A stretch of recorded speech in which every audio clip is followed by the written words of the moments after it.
हरे कृष्णा। सभी भक्तों का हार्दिक स्वागत है आज के इस प्रातःकालीन भगवत गीता क्लास में। तो हमने पिछली बार दान के बारे में पढ़ा, यज्ञ के बारे में और दान के बारे में। तो जब हम किसी को जब ऐसा कोई यज्ञ करते हैं जहां पर, या दान ऐसा करते हैं जो किसी अयोग्य व्यक्ति को अगर हम दान देते हैं या आदर नहीं करते, किसी अनुचित समय में देते हैं और उस व्यक्ति को जिसको दान दे उसको आदर नहीं करते, यज्ञ में भी अगर हम प्रसाद वितरण नहीं करते, ब्राह्मणों को सही तरीके से दान नहीं देते, अतिथि सत्कार नहीं करते, तो ये सब तामसिक आता है, तामसिक कहलाता है ये सब।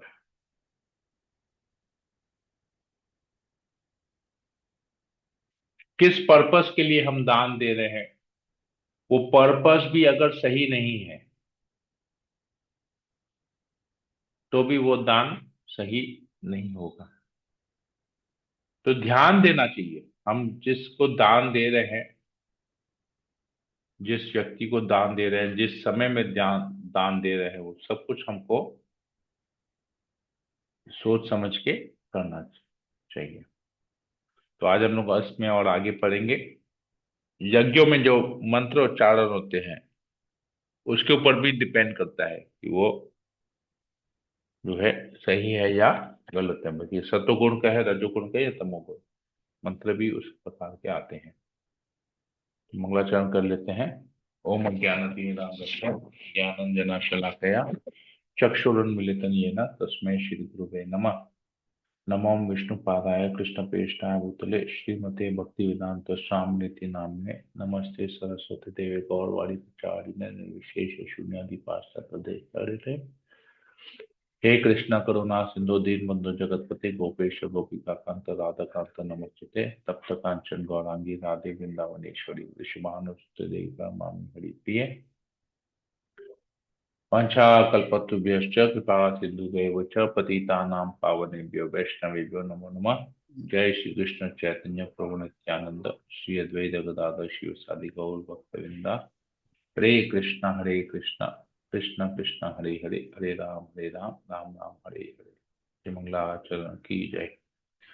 ओम नमो भगवते वासुदेवाय।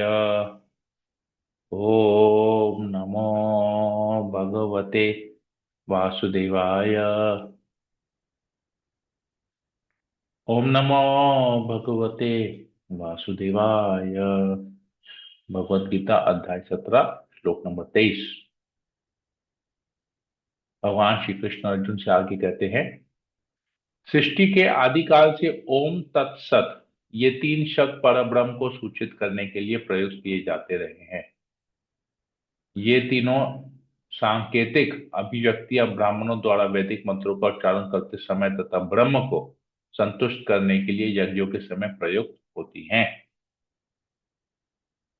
तो ओम तत्सत, ये तीन जो वर्ड्स हैं, जो तीन शब्द हैं, इनका उच्चारण हमेशा से किया जाता है। जब ब्राह्मण भी कोई यज्ञ करते हैं तो ये वर्ड्स उसमें उच्चारण होने चाहिए। ये वैदिक के मंत्र है ओम तत्सत।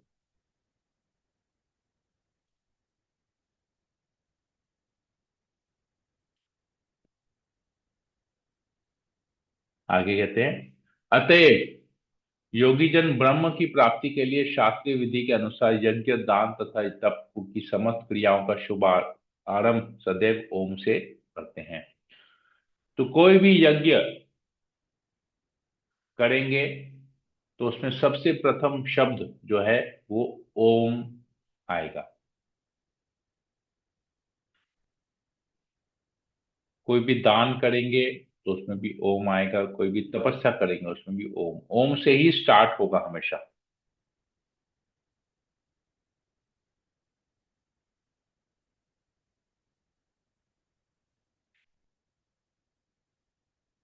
जैसे हम अपने 12 शरीर के 12 अंग में तिलक लगाते हैं।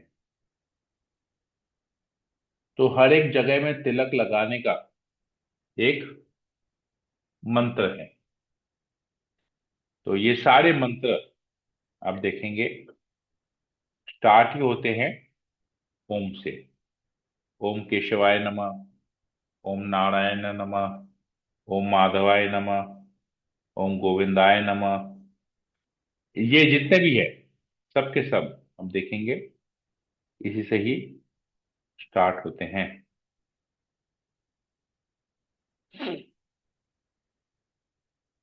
ओम केशवाय नमः, ओम नारायण नमः, ओम माधवाय नमः, ओम गोविंदाय नमः, ओम विष्णवे नमः, ओम मधुसूदनाय नमः, ओम त्रिविक्रमाय नमः, ओम वामनाय नमः, ओम श्रीधराय नमः, ओम ऋषिकेशाय नमः, ओम पद्मनाभाय नमः, ओम दामोदराय नमः।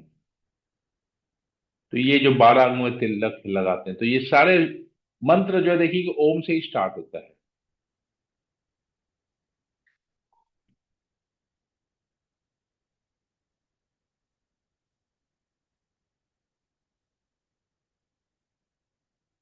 तो ये जो ओम शब्द है बेसिकली स्पिरिचुअल वर्ल्ड, ब्रह्म को संबोधित करता है। ठीक है, तो ये यहाँ पर कहा जा रहा है।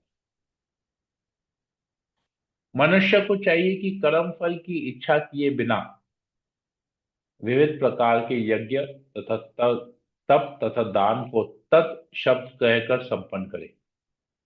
ऐसी दिव्य क्रियाओं का उद्देश्य भव बंधन से मुक्त होना है। तो जो भी यज्ञ या दान या तपस्या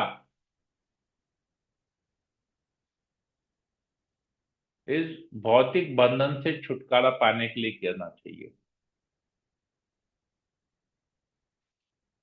अगर जैसे बहुत लोग यज्ञ करते हैं किसी भौतिक वस्तु की इच्छा से, तो भौतिक वस्तु की इच्छा से अगर यज्ञ करेंगे तो उसका जो यज्ञ का जो फल मिलेगा वो उस भव बंधन में, इस भौतिक जगत में हमको बांध के रखेगा। तो यज्ञ ही गलत है। भगवान कहते हैं यज्ञ जो है भव बंधन से मुक्त होने के लिए करना चाहिए। तपस्या भव बंधन से मुक्त होने के लिए करना चाहिए। दान भी भव बंधन से मुक्त होने के लिए करना चाहिए। तो जब हम यज्ञ करेंगे तो हमको हरिनाम संकीर्तन यज्ञ करना है। हरि का नाम हमको इस भौतिक जगत से मुक्त करेगा, भव बंधन से मुक्त करेगा। जब हम तपस्या करेंगे तो तपस्या हमको एकादशी व्रत रखना है, वो तपस्या करनी है। भगवान के आविर्भाव तिथि में व्रत रखना है, वैसी तपस्या करनी है हमको। ऐसी वाणी की तपस्या ऐसी करनी की वाणी से, अपनी वाणी से किसी को चोट नहीं पहुंचाएं। केवल भगवान की कथा बोलने के लिए वाणी को का प्रयोग करें, प्रचार करने के लिए वाणी का प्रयोग करें। तो वो वाणी की जो तपस्या है, वो तपस्या करने से हम भवबंधन से मुक्त हो जाएंगे। मन की तपस्या, शरीर की तपस्या, शरीर को भगवान की सेवा में लगाना चाहिए, भक्तों की सेवा में लगाना चाहिए, धाम दर्शन करने में लगाना चाहिए। तो शरीर की तपस्या हो जाएगी। वैष्णवों की सेवा में लगाना चाहिए, शरीर की तपस्या हो जाएगी। तो इस प्रकार ये सब जो चीज है, दान भी हमको प्रचार करने के लिए दान देना चाहिए, ग्रंथ वितरण करने के लिए दान देना चाहिए, मंदिर बनाने के लिए दान देना चाहिए। तो ऐसी ऐसी ऐसी यज्ञ, ऐसी तपस्या, ऐसा दान हमको भवबंधन से मुक्त करेगा। अब अगर हम दान देंगे अपनी वाहवाही के लिए, अपनी प्रशंसा के लिए, तो वो हमको भवबंधन में से मुक्त नहीं करेगा, बांध के रखेगा। अगर हम तपस्या करेंगे किसी भौतिक सिद्धि प्राप्त करने के लिए, तो वो भी हमको इस भवबंधन में बांध के रखेगा। तो हमको क्या करना चाहिए, हमको बहुत अच्छी तरह से समझना है कि ये कार्य हमको भवबंधन में बांध रहा है या भवबंधन से मुक्ति दिला रहा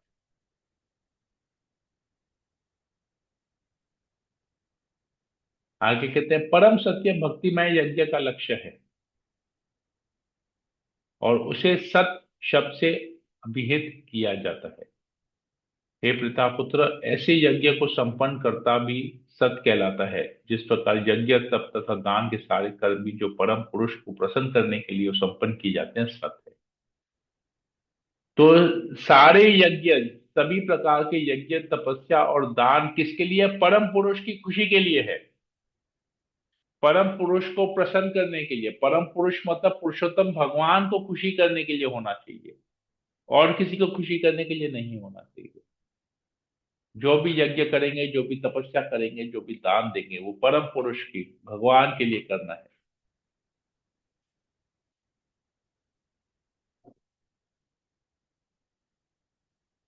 ओम तत् सत, इसका पूरा यहाँ पर डेफिनेशन आ गया। ओम से सारे वैदिक मंत्र का प्रारंभ होता है। तत् से इसका करते हैं, संपन्न किया जाता है तत्सब से, और भगवान की प्रसन्नता के लिए जब होता है तो वो सत कहलाता है। ठीक है। तो ओम तत्सत मंत्र का उच्चारण ओम से, उसका जो संपन्न किया जाता है तत् से, और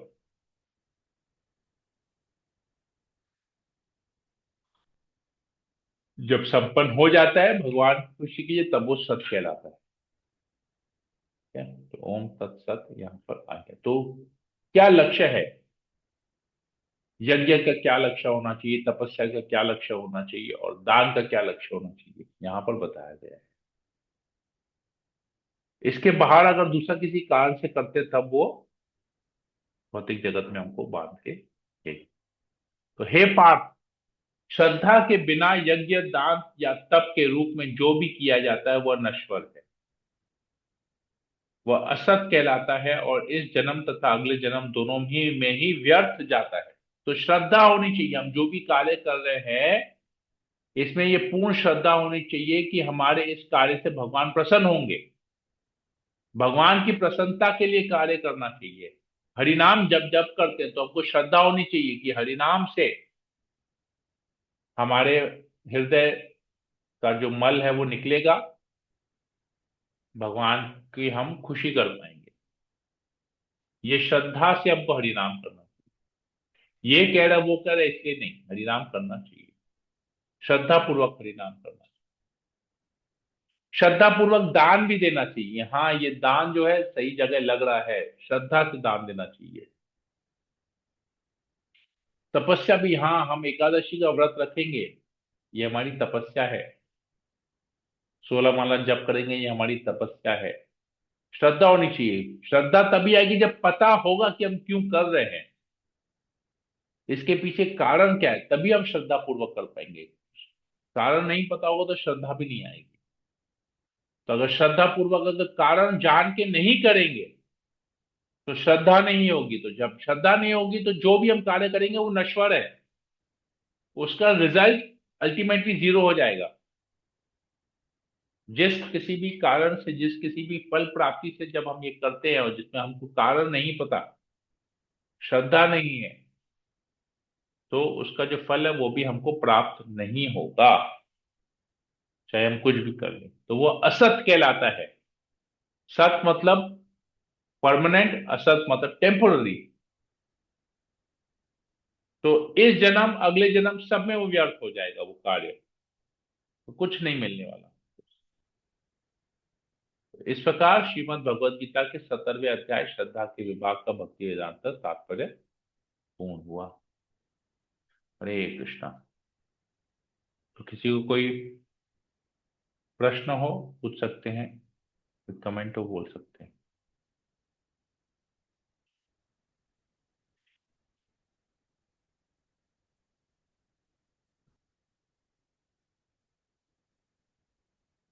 कुछ पूछना है किसी को? नहीं प्रभु जी, क्लियर है प्रभु जी। ठीक है। नहीं प्रभु जी। ठीक हरे है। कृष्णा प्रभु जी, हरे दंडवत प्रभु। कृष्ण। हरे कृष्ण। हरे कृष्णा प्रभु जी, दंडवत प्रणाम। समझ में आ रहा प्रभु, ठीक है। बहुत अच्छा से समझ में आ रहा है। ठीक है। ओके, विनीत मंडल प्रभु, आपको कुछ पूछना है? कामत प्रभु, रामकृष्ण हाँ पंडित प्रभु जी, प्रभु, आपका तबीयत कैसा है प्रभु जी अभी? क्लास के बारे में कुछ पूछना है? नहीं प्रभु जी, आपका तबीयत के बारे में पूछना था। तब ठीक है हमारा एकदम, तभी तो क्लास कर पा रहे हैं। हाँ हाँ ठीक, ओके, जय श्री। हरे कृष्णा। विनीत मंडल प्रभु, यस। हाँ प्रभु, मैंने देखा कि ना बहुत सारे भक्त हैं। कौन सा पहले नहीं रहता, तो पहले जैसे मंगलाचरण नहीं करते थे, अब जैसे ओम तत्सत भी बोलते हैं, तो इसका क्या मतलब अर्थ है प्रभु? Om Tatsat connects you to the spiritual world. हमने तो अभी ओके। इसी में पढ़ा ना, ओम से हम्म। स्टार्ट होता है, तत् नहीं, से मैंने पहले संपन्न देखा था, होता पहले है, खाली। हम्म। तत् से संपन्न होता है, और सत मतलब भगवान की खुशी के लिए है। तो जैसे आप देखेंगे गुरु महाराज जब भी क्लास देते हैं, वो ओम तत्सत कहते हैं। हाँ, वो वही मैं बोला कि विच पहले मीन नहीं वो सुनता था। वो एक वो जो भागवतम क्लास है वो एक यज्ञ के समान है। वो यज्ञ का प्रारंभ ऐसे हुआ, और यज्ञ संपन्न हुआ, और भगवान की खुशी के लिए हुआ। तो जब हम भागवतम क्लास करते हैं तो वो भगवान की खुशी के लिए, दैट इज अ यज्ञ which is for the satisfaction of the supreme Lord. इसलिए ओम तत्सत कहा जाता है। ठीक है, ये सब कोई विचार नहीं करता है। ब्राह्मण बेसिकली जो ब्राह्मण के क्वालिफिकेशन वाले होते हैं, जिनमें ब्राह्मणिकल क्वालिटीज होता है, वो इसका उच्चारण करते हैं। ठीक है, क्लियर है विनीत प्रो? यस प्रभु, ठीक है। ओके, हरे कृष्णा। ठीक है, फिर हम सेशन को यहीं रखते हैं। हरे कृष्णा कृष्ण कृष्ण हरे कृष्ण हरे, हरे कृष्ण राम हरे हरे हरे, राम हरे राम राम राम हरे हरे राम। हरे। वंशाकल्पतरुभ्यश्च कृपा सिन्धुभ्येव च पतितानां पावनेभ्यो वैष्णवेभ्यो नमो नमः। समेत भक्तवृंद की जय, जगत जय। गुरु श्रील प्रभुपाद की जय, भगवत गीता की जय। हरे कृष्ण।